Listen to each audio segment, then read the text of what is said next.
सासू माँ के तरफ से, जैस भैया के सासू जी के तरफ से, बबुनी के नानी के तरफ से बहुत बहुत पुरस्कार बा। लेकिन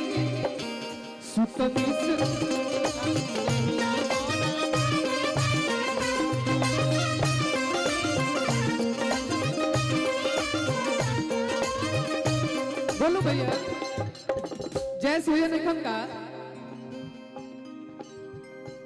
जैस भैया निकन का हमार गार्जियन आ गए,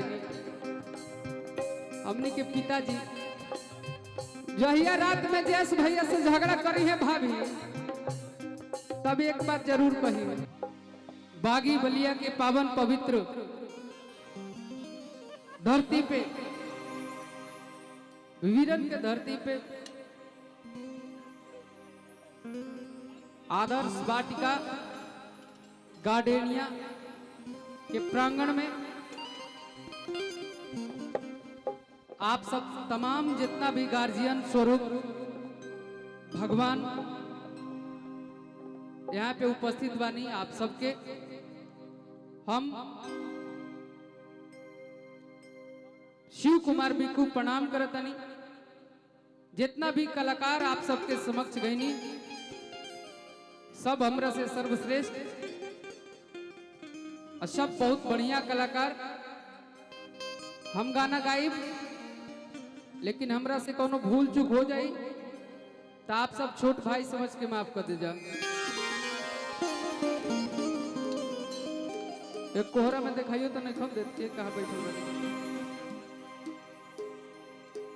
आज आपन भतीजी यश्री के मुंडन संस्कार में, ऐसे बेटी तो जैस भैया क्या, लेकिन हमनियों की वो बेटी है। तो आप सब जितना गार्जियन बानी, आप सब के पास अगर आवाज जाता सुनाइए देत होई, दिखाई तो ना देत होई। आज बुझी की कलाकार सब ऑडियो कैसेट करे आइल बा, वीडियो लेके नहीं खे आए। बुझाता मनाली में कार्यक्रम करता नहीं। तो आप सबके समक्ष अगर आवाज जाता तो एगो जोर से ताली बजा के हमर यश्री बेटिया के आशीर्वाद दे दीजा। भैया भाभी तमाम परिवार के हार्दिक बधाई। काहे कि बेटा होला पे बहुत बड़ा बड़ा जलसा कल जाएला। बेटी के मुंडन संस्कार में इतना बड़का जलसा, तो पे एगो बात याद आता, अरे की बेटी की अंगना के तुलसी की घर के मान होली हो, कि अपना कि बाबूजी के प्रिय परान होली हो। तो बेटी तयंगना के तुलसी कि घर के मान होली हो। बेटी अंगना के तुलसी घर के मान हो, घर के मान होली हो।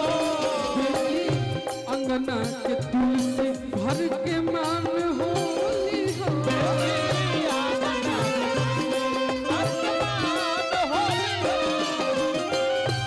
काल हमनी के कार्यक्रम बलिए रहे, और कार्यक्रम ना भी रही तो हमनी के यहाँ न्योता पे अभिक रहे। पंकज भैया कहाँ बना, ऐसे ही रहुआ ऊपर से दिखाई कम दिला। नीरज भैया अपना बाबूजी के प्रिय परान होली हो। बाबूजी के प्रिय परान होली हो। अपना बाबूजी के प्रिय परान होली हो। बेटी अंगना के तुलसी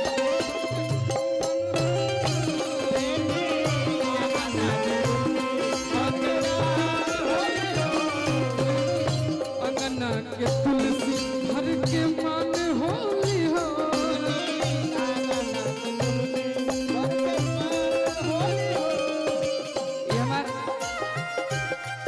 एगो ऐसा भतीजा बा जोगी पोगी, कलकत्ता के सबसे बढ़िया क्रिकेटर हो, बड़ा अच्छा क्रिकेट खेलेला, अंडर-14 के कैप्टन है कलकत्ता के। बहुत बहुत आशीर्वाद मिलल पंकज भैया नीरज भैया की तरफ से।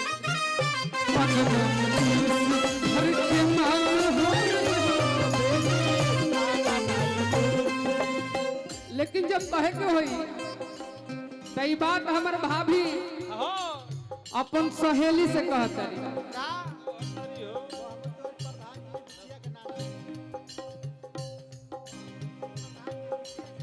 मोहम्मद वाली प्रधान जी, अच्छा मतलब बुचिया के नाना हमार ससुर जी के तरफ से बहुत बहुत पुरस्कार आशीर्वाद के कामना। हमार भाभी कहता रही अपन सहेली लोग से, कौना माँ से पापा मोर बियाह कैले, कौना माँ से अरे विदा कैले हो,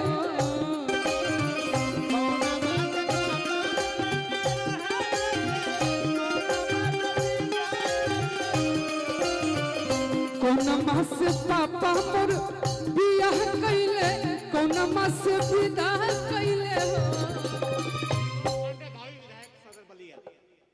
चले दिया गोलू भैया। शुभम पांडे भैया भाभी विधायक बलिया सदर, बहुत बहुत पुरस्कार आशीर्वाद मिलल।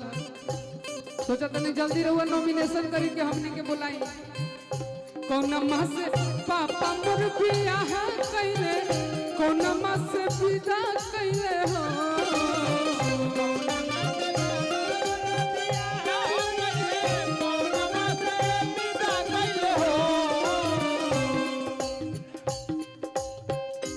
ललना कौना माँ से, ललना कौना माँ से सुतनी से जरिया देह मोर भारी भइले हो,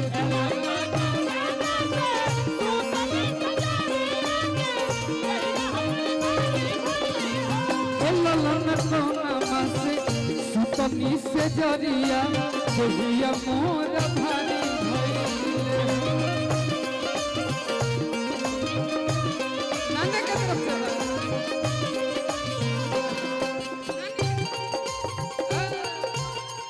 हमार सासू माँ के तरफ से, जैस भैया के सासू जी के तरफ से, बबुनी के नानी के तरफ से बहुत बहुत पुरस्कार बा। लेकिन सुतनी से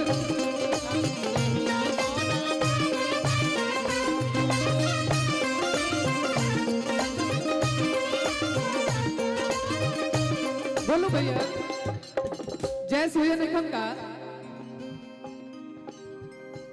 जैस भैया निकल का हमार गार्जियन आ गए, हमने के पिताजी जहिया रात में जैस भैया से झगड़ा करी है भाभी, तब एक बात जरूर कही, ये हमारे पिताजी हुए, जितना जैस भैया के माने ले उतने हमरो के माने ले। आशीर्वाद रुपये लगे का करब सब तो हमरे हो, लेकिन हमारे गार्जियन की तरफ से बहुत बहुत पुरस्कार आशीर्वाद। भाभी जी कहिए एक कमरिया धके बाबा हो ए बबुआ के पापा, ये हमारे सबसे ज्यादा माने वाला पंकज भैया, आई हमारे कल्लू भैया, एक कमरिया धके बाबा हो ए बबुआ के पापा,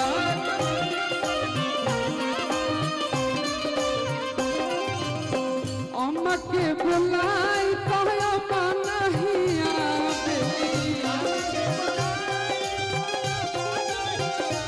भैया के तरफ से बहुत बहुत पुरस्कार आशीर्वाद। अम्मा के बुलाई कहया मनहिया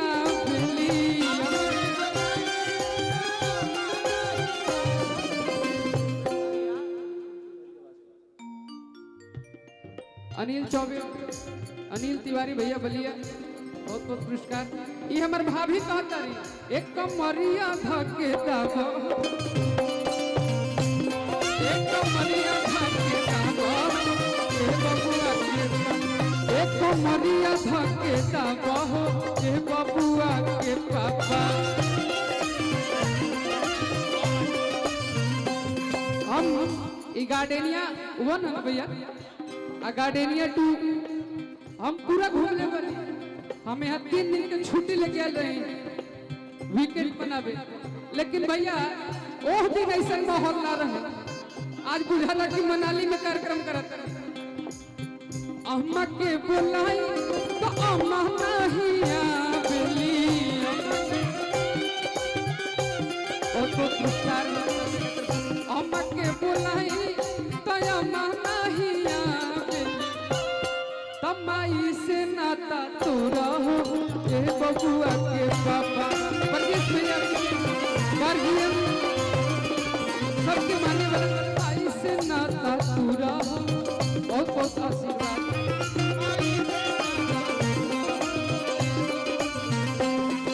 कमरिया दबहो ए बबुआ के पापा।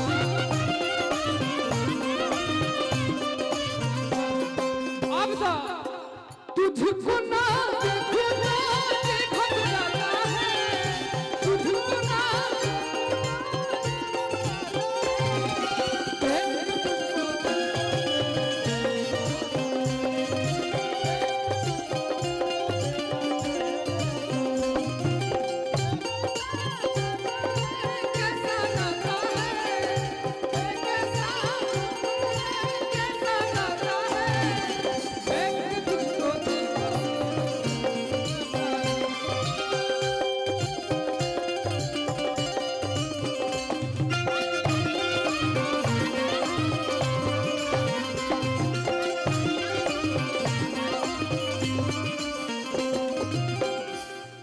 भाभी कहतरी और कितना फागुन मास और कि पापा मोर बियाह कइले।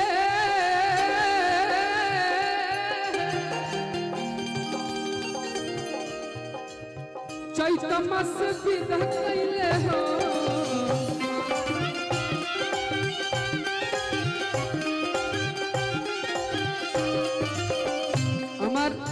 संतोष लाई परिखरा काली मंदिर के पीछे बलिया भैया की तरफ से बहुत बहुत पुरस्कार। और रोड पर जगह जगह गाड़ी खड़ा बा भैया हटा ली। फागुन मास से बाबा मोर बियाह कइले, चैत मास से विदा कइले हो।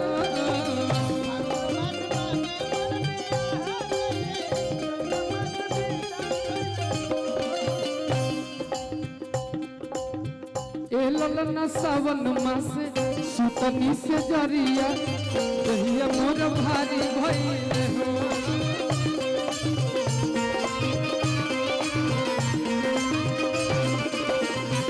ललना सावन मास सुतनी से जरिया कहिया मोर भारी भइले हो।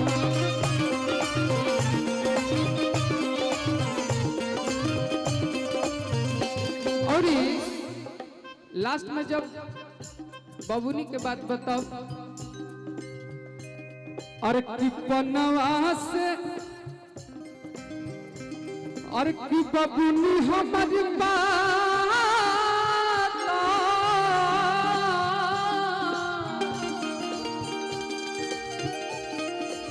अगर छोड़ दी तो तुम पढ़िए कहीं सुपारी नियन झूदा हुदा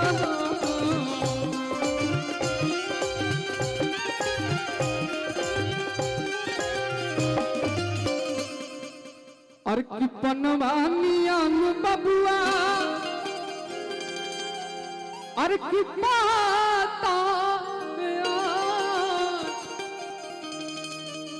कि सुपारी नियन और झूरा हुरा ए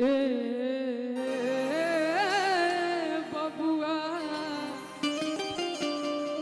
की बबुआ और की फूलवानियन सुकबार कि नजरियो ना लागे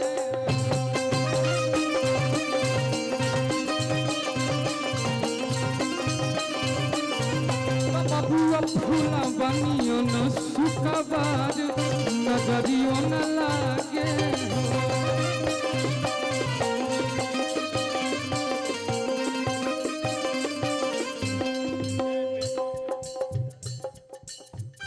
गैस भैया के दादाजी के तरफ से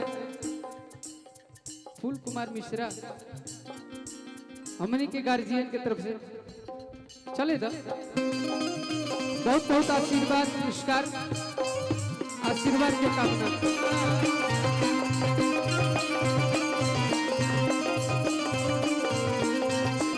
यही से सैया से सटा के सुतनी खाती खाती कोई लाख तबा पाचिन हो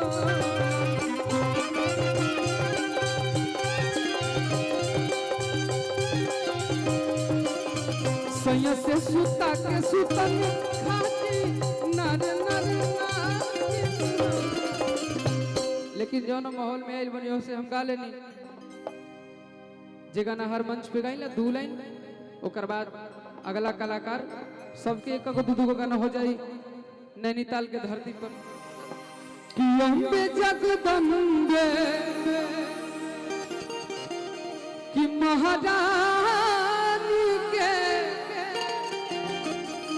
कि गोड़ लागत बानी कि शीतला भवानी सातो जानी के गोड़ लागत बानी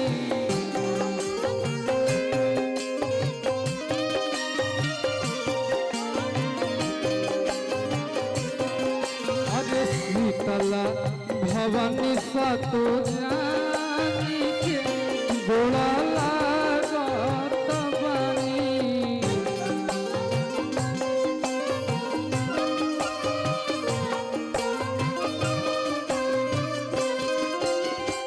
बिनती बिनैया करिले मैया तो से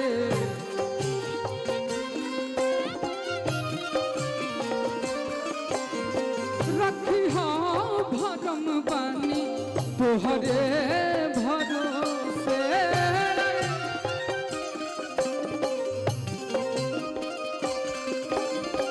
तोहरे के मैया पन जान के गोला लागत बानी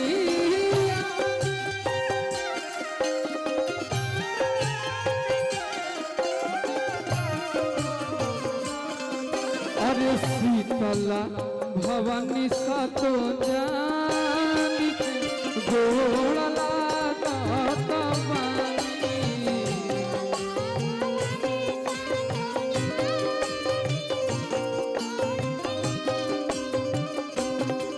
अरे शीतला भवानी सातो जानी के गोड़ लागत बानी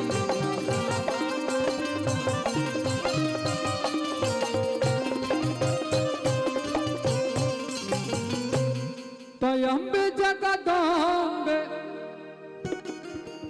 की महारानी के की गोड़ लागत बानी जहाँ वो रहेला अच्छा से गा देला और की शीतला भवानी सातो जानी के गोड़ लागत बानी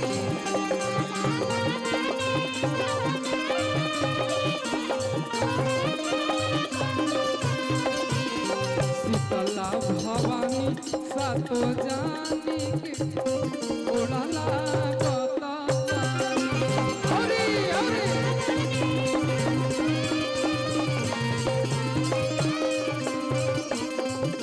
बिनती बिनैया करिले मैया तो से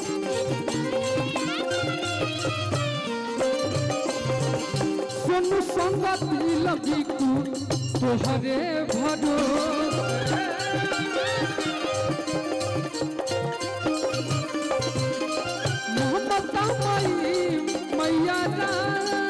के घोड़ा लागो तबानी